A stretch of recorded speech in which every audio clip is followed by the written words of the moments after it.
another matter, last week the Biden administration followed through on a devastating threat to some of the most abundant and reliable energy made here in America and to those who rely on it around the world.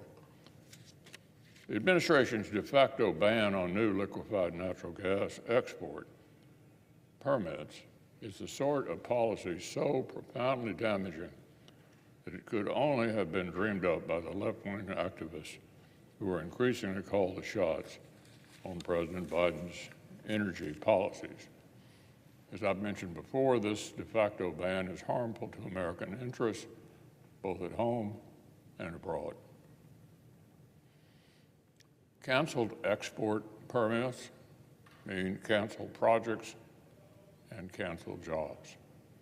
Bans on exploring and exporting American energy mean working families pay higher prices for gasoline, home heating, and countless other everyday expenses.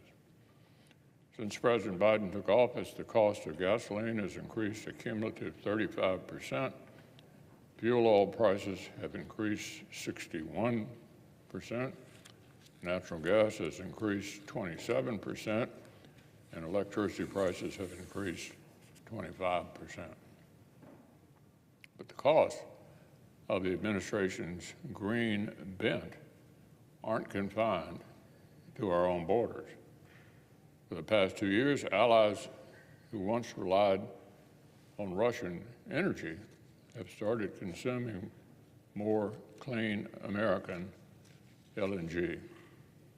A recent editorial put it, if new U.S. LNG projects are blocked, Europe and Asia will have to import gas from elsewhere to meet their growing demand.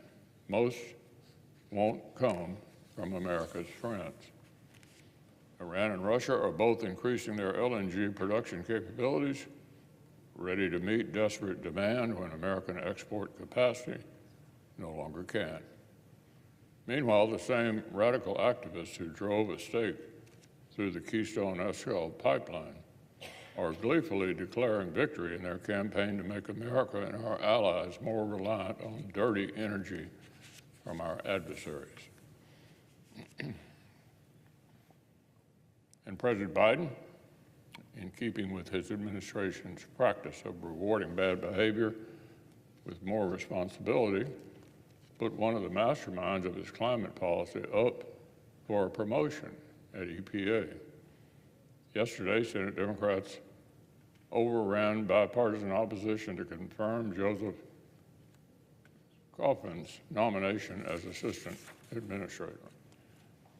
As I've said before, Mr. Kaufman has encouraged the EPA's worst regulatory excesses and put activist whims over American workers and job creators.